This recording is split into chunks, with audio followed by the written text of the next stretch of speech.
మాజీ మంత్రి మల్లారెడ్డి కుటుంబం విద్య, వైద్యం, రాజకీయం పేరుతో కోట్ల రూపాయలు దండుకుంటుందని మెదక్ ఎమ్మెల్యే మైనంపల్లి రోహిత్ ఆరోపించారు. మల్లారెడ్డి ఇకపై నీ ఆటలు అక్రమాలు సాగవన్నారు.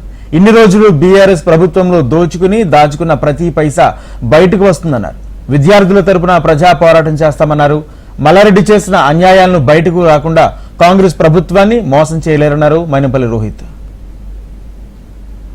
విద్యా పేరుతోటి, వైద్యం పేరుతోటి, రాజకీయం పేరుతోటి ప్రజలని ఎక్స్ప్లాయిట్ చేస్తా ఉన్నారు. దే ఆర్ క్లియర్లీ ఎక్స్ప్లాయిటింగ్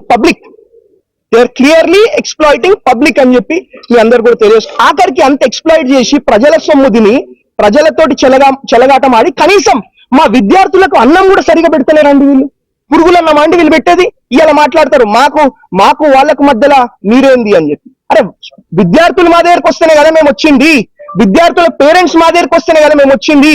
మీ దగ్గరకే కాదు, ప్రజల కోసం, విద్యార్థుల కోసం ఎక్కడికైనా వస్తాం, ఎవరితోటైనా పెట్టుకుంటామని చెప్పి తెలియజేసుకుంటా ఉన్నాం. అదే విధంగా మరి మీరు అనుకుంటా ఉన్నారు, ఇప్పుడు ఇంతకు ముందు ఏదో మేనేజ్ చేసినాం, ప్రభుత్వాలను మేనేజ్ చేసినాం, ముఖ్యమంత్రిని మేనేజ్ చేసినామని.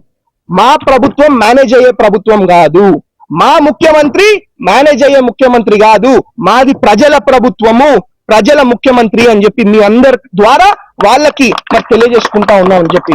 వాళ్ళు ఏమంటారు, రౌడీజం అంటారు. అంటే మీరు తొడలు కొడితే హీరోయిజమా అంటే, అదే మేము ప్రజల కోసం పోరాడితే, స్టూడెంట్స్ కోసం పోరాడితే మాది రౌడీజమా అని చెప్పి నేను అడుగుతా ఉన్నా. మీ భర్తం పడతామని చెప్పి కూడా మరి మీ అందరికి కూడా తెలియజేసుకుంటా ఉన్నా. ఈ పిచ్చి పిచ్చి లెక్కలు, పిచ్చి పిచ్చి మాటలు మా దగ్గర నడవై